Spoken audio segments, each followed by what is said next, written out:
തളിപ്പറമ്പിലെ തീപിടുത്തത്തിന്റെ വ്യാപ്തി വ്യക്തമാക്കുന്നത് സംവിധാനങ്ങളുടെ അപര്യാപ്തതയും പരാജയവുമാണെന്ന് കെപിസിസി പ്രസിഡന്റ് അഡ്വക്കേറ്റ് സണ്ണി ജോസഫ്. ദേശീയപാതയുടെ ഓരത്ത് പ്രധാനപ്പെട്ട സർക്കാർ ഓഫീസുകൾക്കടുത്ത് 60ഓളം കടകൾ പകലിൽ കത്തിയമരുമ്പോൾ രാത്രിയോടെ മാത്രമാണ് തീയണക്കാനായതെന്നത് സംവിധാനങ്ങളുടെ പരാജയത്തെയാണ് കാണിക്കുന്നത്.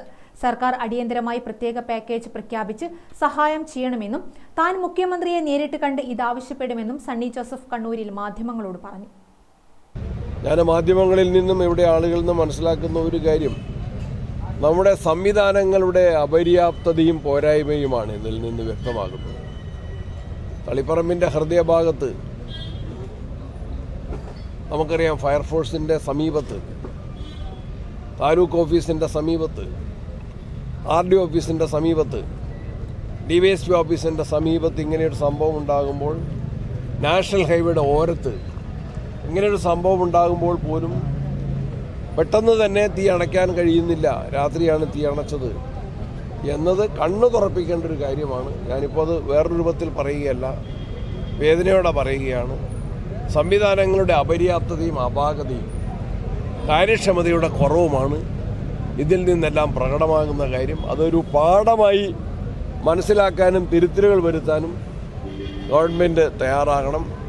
അടിയന്തര സഹായം എത്തിക്കാൻ സർക്കാർ തയ്യാറാവണമെന്ന് സണ്ണി ജോസഫ് ആവശ്യപ്പെട്ടു. ദുരന്തത്തിന്റെ തീവ്രത നിർണ്ണയിക്കാനാവാത്തതാണ്. 60ഓളം കടകൾ കത്തിനശിച്ചു. സ്ഥാപന ഉടമകൾക്കും കെട്ടിട ഉടമകൾക്കും ഭിന്നശേഷിക്കാരുൾപ്പെടുന്ന തൊഴിലാളികൾക്കും സംഭവിച്ച നഷ്ടം നിർണ്ണയിക്കാനാവുന്നതല്ല. കണ്ണൂരിലെ ടാങ്കർ ദുരന്തവും കോഴിക്കോട്ടെ തീപിടുത്തവുമെല്ലാം നമ്മുടെ മുന്നിൽ പാഠങ്ങളായുണ്ട്. എന്നിട്ടും ഇതുപോലൊന്ന് വീണ്ടും സംഭവിച്ചത് സംവിധാനങ്ങളുടെ പരാജയവും അപര്യാപ്തതയുമാണ് കാണിക്കുന്നതെന്നും സണ്ണി ജോസഫ് പറഞ്ഞു. എത്രയെന്ന് നിർണ്ണയിക്കാൻ കഴിയില്ല. തളിപ്പറമ്പ് ടൗണിൻ്റെ ഹൃദയഭാഗത്തുള്ള ഈ ബഹുനില കെട്ടിടം, അതിലെ നിരവധിയായ ഒരു 10-60ഓളം കടമുറികൾ, സജീവമായിരുന്ന ഈ കടമുറികളാണ് പകൽ സമയത്തെ തീപിടുത്തത്തിൽ തീ ആളിപ്പടർന്ന് കത്തിയമർന്നത്.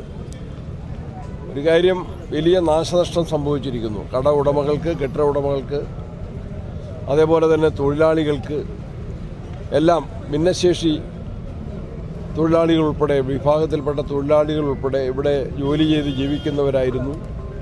അവരുടെയെല്ലാം ജീവിതമാർഗമില്ലാതായിരിക്കുന്നു. വലിയ നാശനഷ്ടങ്ങൾ ആണ് ഉണ്ടായിട്ടുള്ളത്. മനസ്സിൻ്റെ വേദന ഇതെല്ലാം വളരെ വലുതാണ്. ഗവൺമെൻറ് ഈ കാര്യത്തിൽ അടിയന്തര സഹായം എത്തിക്കണം. കോഴിക്കോടുണ്ടായ തീപിടുത്തവും അതുപോലെ കണ്ണൂർ ടാങ്കർ ലോറി മറിഞ്ഞ് ചാലയിലുണ്ടായ തീപിടുത്തവുമെല്ലാം നമ്മളുടെ മുൻപിൽ അനുഭവങ്ങളാണ്. ഏതായാലും ഇവിടെ ആർക്കും പരിക്കോ അത്തരത്തിലുള്ള അപായങ്ങളോ ഉണ്ടായില്ലെങ്കിൽ പോലും വലിയ സാമ്പത്തിക നഷ്ടം, കടകളിൽ സൂക്ഷിച്ചിരുന്ന വസ്തുവകൾ പൂർണ്ണമായും നഷ്ടപ്പെട്ടു, കത്തിയമർന്നു. അതുപോലെ പണം സൂക്ഷിച്ചവരുടെ പണം നഷ്ടപ്പെട്ടിട്ടുണ്ട്. ഇതിൻ്റെ കൃത്യമായ കണക്കെടുപ്പ് നടത്തിക്കൊണ്ട് ഇവരെ എല്ലാവരെയും രക്ഷിക്കാൻ ഗവൺമെൻറ് നടപടികൾ സ്വീകരിക്കണം. ഗ്രാമിക ന്യൂസ്, കണ്ണൂർ.